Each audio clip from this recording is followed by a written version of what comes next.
साल 2026 में 23 जनवरी शुक्रवार को बसंत पंचमी का अभूज मुहूर्त रहेगा। कुछ ऐसे विशेष दिन होते हैं जिनको अभूज मुहूर्त की श्रेणी में इसलिए रखा जाता है कि वह दिन बड़े से बड़े अशुभ को, बड़े से बड़े दोष को समाप्त करने की क्षमता रखता है। ऐसे में आज हम बात करेंगे, यदि किसी भी लड़का या लड़की की शादी विवाह की उम्र हो गई है, माता पिता के द्वारा बच्चों के शादी के लिए, विवाह के लिए जहां कहीं पर भी बात चलाई जाती है, अंततोगत्वा सफलता नहीं मिलती है, तो ऐसे में शीघ्र विवाह के लिए, जल्दी से जल्दी शादी का रिश्ता पक्का होने के लिए 23 जनवरी शुक्रवार बसंत पंचमी को अपने घर में ही इस छोटे से उपाय को जरूर संपन्न करें। इस उपाय के प्रभाव से किसी भी लड़का या लड़की का शादी योग, विवाह योग उदय होगा, शीघ्र विवाह का मंगलकारी योग बन जाएगा। तो 23 जनवरी शुक्रवार बसंत पंचमी को शीघ्र विवाह का यह पावरफुल चमत्कारी उपाय किस प्रकार से आपको संपन्न करना है, जानकारी देने से पूर्व आपको बता दूं, जो लोग पहले बार मेरा वीडियो देख रहे हैं और विशेषतः शादी विवाह से जुड़ी शास्त्र सम्मत जानकारियां हमेशा पाना चाहते हैं, जैसे शादी कब, कहां, कैसे होगी, कैसा जीवन साथी मिलेगा, तो आज ही जरूर सब्सक्राइब करके रखें ज्योतिष गुरुजी यूट्यूब चैनल को। सब्सक्राइब करना आपके लिए बिल्कुल फ्री है, लेकिन इससे आपको बहुत ज़्यादा फायदा होगा। आगे कोई भी मेरा नया वीडियो आएगा तो सबसे पहले नोटिफिकेशन आपको मिलेगा। आप आसानी से मेरे वीडियो देख सकते हैं, हमेशा निरंतर आप मेरे साथ जुड़े रह सकते हैं। तो चलिए प्रिय दर्शकों, विषय पर चलते हैं। 23 जनवरी शुक्रवार बसंत पंचमी को शीघ्र विवाह का यह उपाय जिस किसी भी लड़का या लड़की की शादी नहीं हो रही है, वह स्वयं अपने लिए संपन्न कर सकते हैं। लड़का या लड़के स्वयं यदि उपाय नहीं कर सकें तो ऐसी स्थिति में माता पिता अपने बेटा या बेटी के शीघ्र विवाह के लिए इस उपाय को संपन्न कर सकते हैं। 23 जनवरी शुक्रवार बसंत पंचमी को जो भी इस उपाय को कर रहा है, चाहे लड़का या लड़की स्वयं उपाय कर रहे हों या माता पिता कर रहे हों, प्रातः सुबह जल्दी ब्रह्म मुहूर्त में उठें। 5:30 बजे के आसपास आप उठ जाइए, शौच आदि से निवृत्त होकर के, स्नान करके स्वच्छ धुले हुए वस्त्र धारण करें और संभवतः आप प्रयास करिए कि शरीर पर कोई भी पीले रंग का वस्त्र धारण करके यदि इस प्रयोग को, उपाय को करेंगे तो ज्यादा अच्छा रहेगा। तो स्वच्छ धुले हुए वस्त्र धारण करके, शरीर पर कोई भी पीले रंग का वस्त्र धारण करके सर्वप्रथम घर के पूजा स्थान के सामने जाएं। जो भी अपनी मन की कामना है, माता पिता कर रहे हैं तो अपने बेटा या बेटी के शीघ्र विवाह की मनोकामना का बारंबार चिंतन कर लें। लड़का या लड़की स्वयं कर रहे हैं तो अपने शीघ्र विवाह की मनोकामना का बारंबार चिंतन कर लें, स्मरण कर लें और एक घी का दीप घर के पूजा स्थान में प्रज्वलित करके घर के पूजा स्थान के सामने आसन पर बैठ जाइए। आसन पर बैठ करके इस प्रयोग को संपन्न करने के लिए कुछ विशेष सामग्रियों की आपको आवश्यकता पड़ेगी। तो आपको करना क्या है, बड़ी अपने सामने कोई भी एक थाली या प्लेट आप रख लीजिए और उस प्लेट के अंदर आपको नवीन पीले रंग का एक कपड़ा बिछा लेना है, यानी पहले से यूज किया हुआ नहीं होना चाहिए। पीले रंग का एक वस्त्र आप उस पात्र में बिछा लीजिए। सबसे पहले उस पीले रंग के कपड़े के ऊपर आपको गंगा जल का छींटा लगाना है।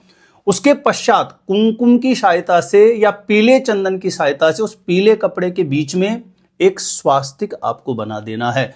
स्वास्तिक बना करके स्वास्तिक के ऊपर आपको 7 हल्दी की गांठ रख देनी है और 7 गोमती चक्र। ये कोई भी पूजा पाठ की जो सामग्री रखते हैं वहां पर आपको बहुत आसानी से मिल जाएगा, आप पहले से खरीद कर लाके रख सकते हैं। 7 हल्दी की गांठ रखनी है, छोटे छोटे आते हैं बिल्कुल। 7 गोमती चक्र आप वहीं पे हल्दी की गांठ के साथ आप रख दीजिए और एक गुलाब के पुष्प पर इत्र लगा करके गुलाब का पुष्प भी आपको रख देना है और एक मोर पंख की आपको आवश्यकता पड़ेगी।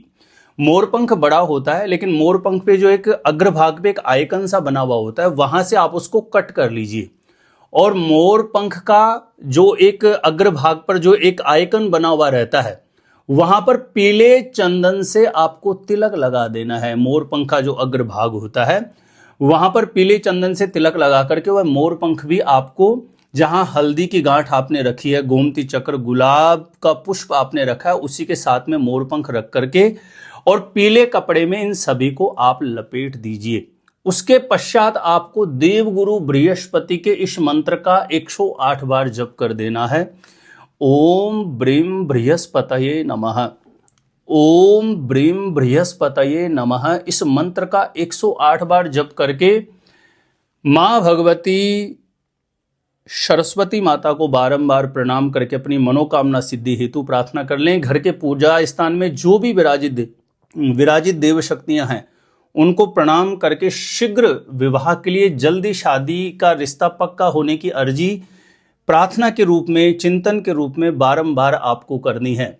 जब मंत्र का जाप हो जाए उसके पश्चात पीले कपड़े में जो आपने 7 हल्दी की गांठ रखी है, 7 गोमती चक्र रखे हैं, गुलाब का पुष्प रखा है, इत्र लगा के, मोर पंख रखा है, पीला चंदन लगा के उस पीले कपड़े में आपने लपेट के रखा है, तो इसको उठा करके ध्यान रखें, जिस किसी भी लड़का या लड़की के शादी होने में रुकावटें हैं, विवाह होने में बाधाएं आ रही है, वह जिस दिशा में सिर करके सोते हैं वहां पर बिस्तर के नीचे आप रख दीजिए। संभवतः ऐसा करेंगे तो बहुत अच्छा रहेगा, लेकिन यदि लड़का या लड़की घर में उपस्थित नहीं है और वहां तक आप इसको पहुंचा सकते हैं, पीले कपड़े में जो सामग्रियां आपने रखी है तो आप उनके पास पहुंचा सकते हैं, लेकिन ऐसा भी संभव नहीं हो रहा है तो फिर आप दूसरा इसका विकल्प यह रहेगा कि घर के पूजा स्थान में ही रख सकते हैं।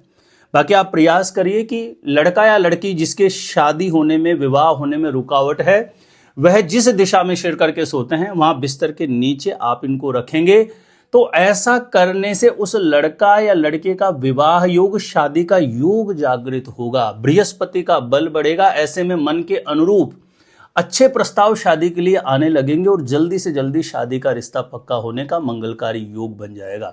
जब शादी का रिश्ता पक्का हो जाए तो उसके पश्चात ये जो आपने पीला कपड़ा जिसमें सामग्रियां आपने रखी है, किसी भी पीपल के पेड़ में आप इसको अर्पण कर सकते हैं या बहते हुए जल में प्रवाह कर सकते हैं, यानी पाँव में नहीं आना चाहिए, किसी पेड़ पौधे में भी आप इसे छोड़ सकते हैं। तो प्रिय दर्शकों, 23 जनवरी शुक्रवार बसंत पंचमी के दिन यदि पूर्ण मनोभाव से, शुद्ध सात्विकता, समर्पण भाव से शीघ्र विवाह का यदि ये उपाय किया जाएगा तो भगवत कृपा से शीघ्र मनोकामना सिद्धि का योग बनेगा। छोटा सा निवेदन है, वीडियो को ज्यादा से ज्यादा लोगों तक जरूर शेयर करें ताकि दूसरे लोग भी इस उपाय का लाभ प्राप्त कर सके। मेरे द्वारा अपनी जन्म कुंडली का सटीक ज्योतिषीय विश्लेषण प्राप्त करने के लिए जो स्क्रीन पर नंबर दिया है यहां आप मुझे संपर्क कर सकते हैं, कांटेक्ट कर सकते हैं। तो आज के लिए इतना ही था। देखते रहिएगा आप हमारा ज्योतिष गुरुजी यूट्यूब चैनल।